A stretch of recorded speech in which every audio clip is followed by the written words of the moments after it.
Hello, so I think this is week 6 of the lockdown, and I am doing totally fine. And it's the weekend, ready to make some music. I reckon it's going to be a pretty productive weekend. We're just in boxes, aren't we? We're just stuck in boxes, stuck in boxes. That's what we are. But you can't really know people anyway. I remember being on a train like a few months ago, being on a train, and there was this guy tying his shoelaces, and he tied his shoelaces in a way that I just never imagined. And I thought, I mean, you can't really know people anyway, can you? You can't get inside their heads. So my neighbours, they're supposed to be 2 meters away, and they're not 2 meters away. The walls aren't 2 meters thick. I mean, there's a wall, but does that matter? Because they're not 2 meters away. It's not 6 feet. It's not 2 meters, is it? So they're not 2 meters away. So that's something, isn't it? That's something that I might need to deal with. So yeah, no, I think that's probably a real problem. I'm probably gonna have to deal with that. Sir, you're going to need an axe. What was that, Wilson? An axe, sir.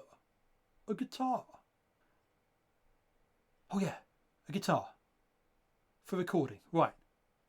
Recording. Time to make some music. So, going to be a productive weekend. Looking forward to it. Wilson, was that a pun? So Gareth's been working on guitar parts for Racing Gravity and Skeletons. Those are the two songs that are going to be sort of almost singles, singles, public, shared with the world. And Gareth claims that whilst trying to delete a load of old files that he didn't need anymore, he deleted all his current working musical files, including the guitar parts he had already recorded for these two songs. It seems a bit unlikely that a sensible, relatively intelligent grown adult who's been making music and recording music for years could make such a mistake. So I think it's a lie. I don't know what it's a lie to disguise. It's not as if he had a firm deadline. It's what is time at the moment anyway. So Gareth's lying. Not sure why. Anyway, those songs should be finished soon.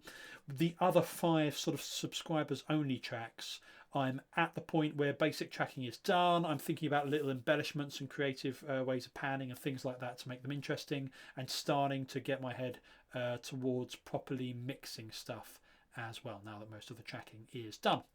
There's a new Pearl Jam album out. I've always liked Pearl Jam. Don't know that this new album is necessarily my favourite of theirs, but I like the way it's recorded. Sort of proper no nonsense, just a band in a room playing some music kind of recording, which is what I tend to favour. And I need to think about how I'm going to mix drums for this set of songs, particularly where there's Michael playing real drums, which deserve the proper attention to make them sound good.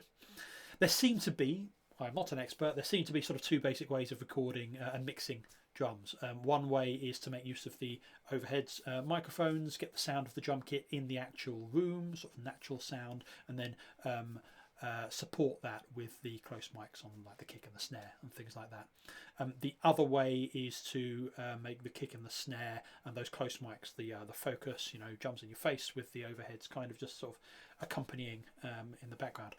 I prefer the former to the latter generally, and having sort of heard this new Pearl Jam album, I think I'm going to sort of try and take a bit of an inspiration from that in terms of obviously I don't think I'll be able to copy the quality, haven't got the microphones, haven't got the equipment, haven't got the expertise really, but I've got a bit of that.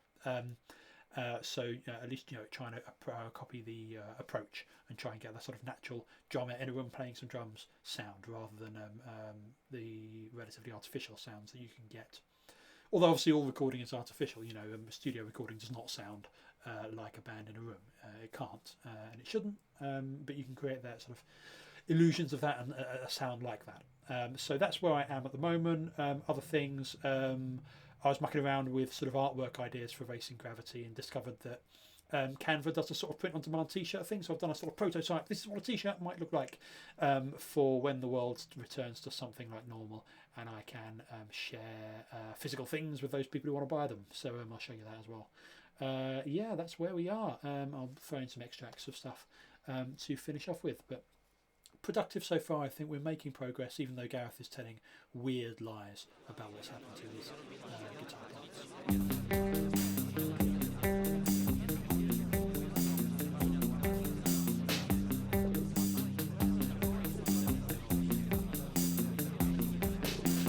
Mummy's gone now, Daddy's gone now. Everyone here is looking at me. Where's the real world? Where's the real world? Everything here has crumbled to dust.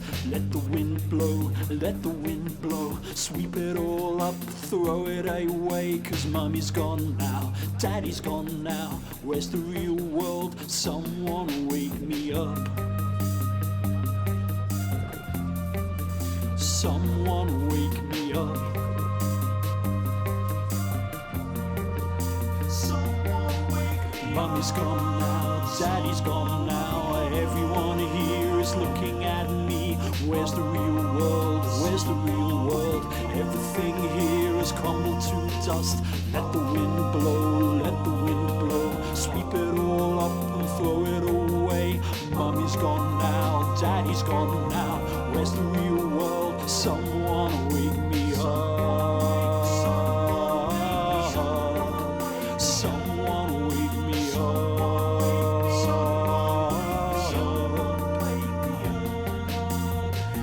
And the liars with their smoke and mirrors never pinch me.